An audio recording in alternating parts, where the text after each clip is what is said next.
Market లోకి ఇంకో కొత్త స్కామ్ వచ్చింది. ఈ స్కామర్స్ ఎంత అప్డేట్ అవుతున్నారంటే మీ మొబైల్ కి ఒక అన్నోన్ నెంబర్ నుంచి కాల్ చేస్తారు. మీరు ఫోన్ లిఫ్ట్ చేసి ఎవరు అని అడగగానే మీ నెంబర్ మీ ఫ్రెండ్ ఇచ్చిండు అని రాండమ్ గా ఎవరిదో ఒకరి నేమ్ చెప్తారు. మీరు ఫర్ ఎగ్జాంపుల్ మీ ఫ్రెండ్ పేరు సురేష్ అనుకుందాం. వాళ్ళు కాల్ చేసి మీ నెంబర్ సురేష్ ఇచ్చిండు అని చెప్తారు. మనం కలిసి చాలా రోజులైంది కదండి, మీరు మర్చిపోయి ఉంటారు, ఈ వీక్ మా ఇంట్లో ఒక ఫంక్షన్ ఉంది, మీరు సురేష్ మాత్రం ఖచ్చితంగా రావాలి అని చెప్తారు. అలా చెప్పి సురేషే మీకు కాల్ చేస్తా అన్నాడు, కాకపోతే అతని ఫోన్ స్విచ్ ఆఫ్ అయిందంట, వేరే నెంబర్ నుంచి మీకు కాల్ చేస్తా అని చెప్పిండు అని కూడా చెప్తారు. అలా ఇతనితోటి మీరు ఫోన్ లో మాట్లాడుతూ ఉండగానే ఇంకో కొత్త నెంబర్ నుంచి మీకు కాల్ వస్తుంది. మీరు ఎలాగో అతనితో మాట్లాడుతూ ఉన్నారు కాబట్టి అవునండి కొత్త నెంబర్ నుంచి మనకు కాల్ వచ్చింది అని చెప్పగానే అవునా అండి ఒకసారి కాన్ఫరెన్స్ పెట్టండి, ముగ్గురం మాట్లాడదాం ఒకటేసారి అయిపోతుంది కదా అంటారు. అరే కాన్ఫరెన్సే కదా ఏమైతుందిలే అని అనుకోని మీరు వెంటనే కాల్ ని మెర్జ్ చేసేస్తారు. మీరు ఆ కాల్స్ ని మెర్జ్ చేసిన వెంటనే ఇందాకొచ్చిన కాల్ నుంచి ఒక ఓటీపీ ఆడియో వినిపిస్తుంది. ఆ ఓటీపీని ముందు కాల్ చేసిన అతను విన్న వెంటనే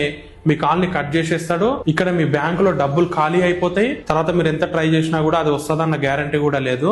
దీన్నే కాల్ మెర్జింగ్ స్కామ్ అంటారు. ఈ మధ్య ఇవి కూడా చాలా ఎక్కువ అవుతున్నాయి. మీకు తెలిసే ఉంటది, ఓటీపీ టెక్స్ట్ లోనే కాదు కాల్ ద్వారా కూడా మనం తెలుసుకోవచ్చు. అందుకే ఎవరైనా అన్నోన్ నెంబర్ నుంచి మీకు కాల్ చేసి మీరు అది చేయండి ఇది చేయండి అని చెప్తే మీరు వెంటనే అలర్ట్ అయిపోయి ముందు మీరు మూసుకొని ఫోన్ పెట్టేయండి అని మర్యాదగా చెప్పేసేయండి. సో ఈ స్కామ్ కి బలవ్వకుండా ఉండడం కోసం వెంటనే ఈ రీల్ ని మెయిన్ గా మీ ఫ్రెండ్స్ కి ఫ్యామిలీ మెంబర్స్ కి షేర్ చేయండి.